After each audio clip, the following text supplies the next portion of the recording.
சகோதரர் பக்த சிங் அவர்களின் ஊழியத்திலிருந்து விடாய் துணிக்கேற்ற வார்த்தைகள். ஏப்ரல் மாதம் 18ஆம் தேதி. நீ என் பார்வைக்கு அருமையானபடியினால் கனம் பெற்றாய், நானும் உன்னை சிநேகித்தேன். ஏசியா தீர்க்கதரிசியின் புஸ்தகம் 43வது அதிகாரம் 4வது வசனம். ஏபோத்தில் பதிக்கப்பட்ட விலையேறப்பெற்ற கற்களைப் போல நாமும் கர்த்தருக்கு அருமையானவர்கள். ஒரு துண்டு நிலக்கரியை எடுத்து பூமிக்கு அடியில் மிக ஆழத்தில் புதைத்து வைத்தால் பல 100 ஆண்டுகளுக்கு பின் அவை பூமியின் அழுத்தம், வெப்பம் காரணமாக வைரமாக மாறும். ஒரு நிலக்கரியே பூமியின் வெப்பத்தின் அழுத்தத்தால் வைரமாக மாறும்போது விலையேறப்பெற்ற இரத்தம் எவ்வளவு விலை உயர்ந்த அருமையான கற்களாய் நம்மை மாற்றும். நாம் தேவனுடைய பார்வையில் விலையேற பெற்றவர்கள். மற்றவர்கள், உறவினர்கள், நண்பர்கள் அநேக பேர்களுடன் கூப்பிட்டு நம்மை கேலியாக ஏளனம் செய்யக்கூடும். ஆனால் நாம் அவருடைய இரத்தத்தால் மீட்கப்பட்ட விசேஷமான சம்பத்தாக இருக்கிறோம். யாத்ராமத்தின் புஸ்தகம் 19வது அதிகாரம் 5வது வசனம் மற்றும் உபாமத்தின் புஸ்தகம் 14வது அதிகாரம் 2வது வசனம். யாக்கோபு என்றால் எத்தன், இஸ்ரவேல் என்றால் பிரபு என்று அர்த்தம். நாம் மறுபடியும் பிறப்பதற்கு முன்னால் கருப்பான நிலக்கரியைப் போல ஏமாற்றுஉள்ளாக இருந்தோம். ஆனால் அவரிடத்தில் வந்தபோது மறுரூபமடைந்து பிரபுவாக, இஸ்ரவேலாக மாற்றம் பெற்றிருக்கிறோம்.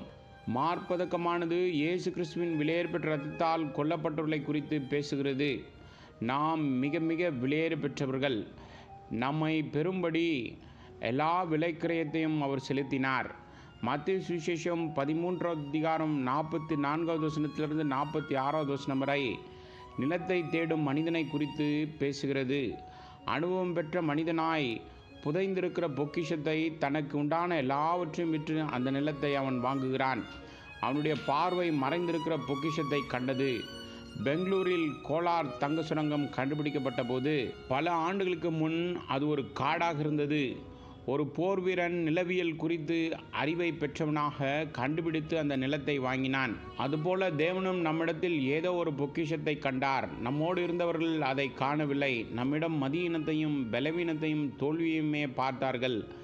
ஆனால் நம்முடைய கர்த்தராய் இயேசு கிறிஸ்து நம் சிருஷ்டி கர்த்தராய் இருந்து நம்மில் மறைந்திருக்கிற பொக்கிஷத்தை கண்டார். தனக்குண்டான எல்லாவற்றையும் கொடுத்து நம்மை வாங்கினார்.